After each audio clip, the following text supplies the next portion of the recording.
pada tanggal 1 Juni 1945 sebenarnya apa yang terjadi? Pada waktu itu kita membicarakan mau mendirikan kemerdekaan, panitianya dilokalisir oleh Jepang, badan persiapan untuk penyelidikan kemerdekaan Indonesia atau Dokuritsu Junbei Chosakai. Maka tanggal 29 dimulai sidang-sidang. Tanggal 1 Bung Karno pidato. Bung Karno berpidato untuk menemukan atau formulir filosofische grondslag van de Staat yang mau didirikan. Itu dulu menurut dia dibereskan. Baru Staatsrecht, hukum negaranya dibereskan. Maka dia ajukan 5 nilai. Nilai itu sudah ada. Ketuhanan yang Maha Esa itu sejak menurut Raffles opir yang dikunjungi oleh Queen of Sheba abad kedua Masehi itu adalah Sipiro, dan Ferdinand Mendes Pinto mengatakan bahwa ada bangunan peninggalan Queen of Sheba. Dia bilang Lampung, tapi sebenarnya itu Jambi. Manapo Jambi. Manapo itu artinya anything to support life. Dia mengajarkan tentang monotheism. Menurut Sigmund Freud yang meneliti naskah lama dari pembicaraan antara Akhenaton dan Moses. Akhenaton adalah di dalam beberapa kitab suci disebut Aaron atau Harun. Itu dari situ dia menyimpulkan persebaran monoteisme Musa itu terutama di daerah Aksum di mana awal Queen of Sheba. Queen of Sheba pada abad itu juga dia diusir dari kerajaannya, itulah dia lari. Yang mencari jejak dia antara lain Giovanni pada abad ke-15 sampai ke Jawa tapi nggak ketemu. Kalau kita lihat jejaknya, monoteisme itu oleh orang-orang Minangkabau ada jejaknya di dalam linguistik. Dia mengatakan tentang Datu Perpatih nan Sabatang, bukannya sebatang. Sabatang, tang itu artinya luhur. Kemudian Mahapati Pagaruyung disebut Patiah nan Saba. Kemudian ada legenda gadis Minang dibaca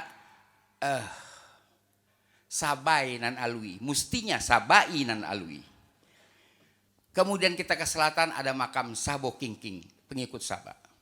Di Jawa bagian barat, di barat tempat ada Kali Sabi di Cimone, Tangerang. Bagaimana dengan Jawa Tengah dan Jawa Timur serta Indonesia Timur? Mereka menggunakan istilah Soleman Indonesia Timur.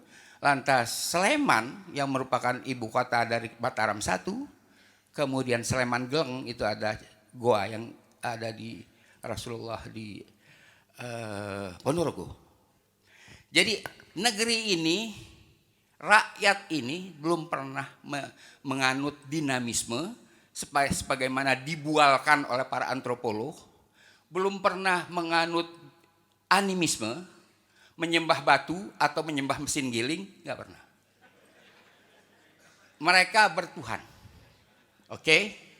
Nah, sekarang kita lihat prasasti Tukmas Semarang. Ada orang Semarang, abad ke-5. Ajaran berserah diri yang merupakan bahagian daripada Moses monotheism itu ada di dalam Tukmas, prasasti Tukmas. Dia mengatakan, apakah kamu mengira berserah diri itu mudah? Itu ibarat membuat pipa, membuat cangklong dari pasir. Oke, saya loncat saja karena disuruh buru-buru. Ya, disuruh buru-buru. Oke, kita loncat. Kemudian ini Tauhid ini atau Sleman atau Soleman ini berkembang. Maka pada tahun 650 pada abad 7 berangkatlah di zaman Khalifah Utsman, berangkatlah orang Basrah, Khamis, orang Bahrain dan orang Oman. Kita ringkaskan aja ke negeri ini. Yang mereka sudah mengatakan Andunisi. Oleh karena itu King Salman di sini menyebut Andunisi, beliau benar. Karena ini nama yang dikenal yang nama pemberian pelayar-pelayar Arab sejak abad ketiga sebelum Masehi. Andu atau orang Padang bilang Anduang itu adalah ibu suri, Nisi adalah Punisia, kenegrian. Kita mengikut orang Dungu namanya Sebastian dari Jerman. Dia nggak mengerti Arabic script, dia membaca Indonesia. Memang kita punya kegemaran ngikutin orang Dungu. Saya bukan sedang mau mengganti kata Indonesia dengan Andunisi. Tapi Andunisi harus ditempatkan secara etimologis sebagai awal dari terbentuknya kata Indonesia. Kemudian saya masuk lagi, saya ringkas saja. Kedatangan orang Bahrain ini atau di dalam laga Ligo dikatakan Datuk Ribandang dan Datuk Patimang, orang yang kuat, berkuasa dan orang kaya, itu membangun masjid-masjid atap terbuka pola Karbala yang arkeolog Indonesia mengatakan bangunan yang belum jadi. Kedunguan memang tidak bisa kita stop, jangan masuk UI. Dia masuk ke UI, masuk ke UGM kemana-mana. Kedunguan itu dia berjalan lebih cepat dari kita. Maka itu masjid adab terbuka ada di Lamuri, ada di Palembang, di Kertapati, ada di Banten Girang, dan ada di Luwu. Berikut adalah kerajaan kaum muslim, kita singkat lalu Kesultanan Islam. Seluruh Indonesia hanya 1-2 tempat, seluruhnya Kesultanan Islam. Mereka memperlakukan hukum, bukan hukum potong tangan. Hukum potong tangan hanya di Sulu. Di Kesultanan Islam Asia, Tenggara Asia nggak ada. Kita memiliki sistem hukum sendiri dan kita adalah Indonesia, Jakarta adalah negeri pelopor mahkamah laut. Mahkamah laut kita punya di sini di daerah tiang bendera di kota. Jadi hadirin sekalian, Bung Karno adalah memformulasikan itu. Sistem ini sudah ada. Oke. Kemudian kita masuk ke dalam sidang BPUPKI. Formula ini diterima dan dibentuk panitia 9 untuk merumuskan. Karena ada perbedaan, apakah filosofi Segrondslag itu dijadikan droit konstitusional atau loi konstitusional? Orang berpendapat droit konstitusional, itulah pembukaan. Kemudian pada sidang PPKI tanggal 18 Agustus ada lobby-lobby agar kalimatnya tidak mencantumkan Piagam Jakarta. Tapi apakah Piagam Jakarta itu mati? Secara residenis tidak.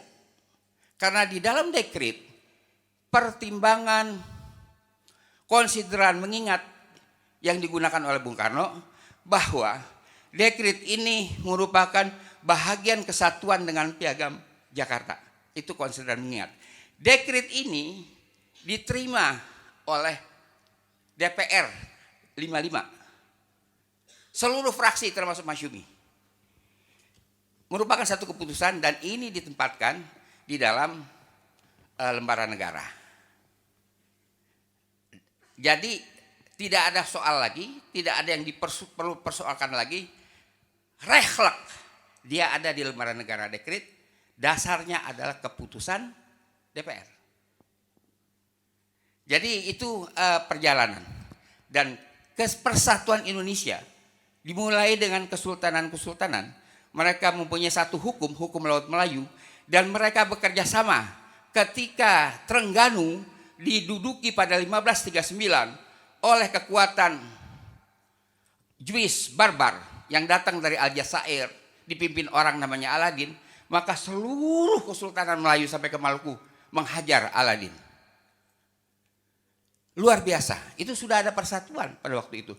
Karena itulah Natsir pada tahun 50 membuat mosi integral Natsir, menyatukan NKRI. Jadi di dalam hal sejarah, Pak, semua itu berjasa. Dan kita tidak usah debik-debik dada. Apalagi orang yang kagak paham Pancasila. Nggak usah debik-debik dada, lu belajar dulu Pancasila deh, jangan ngajar-ngajarin gue. Mendingan, ya kan? Mendingan lu belajar deh.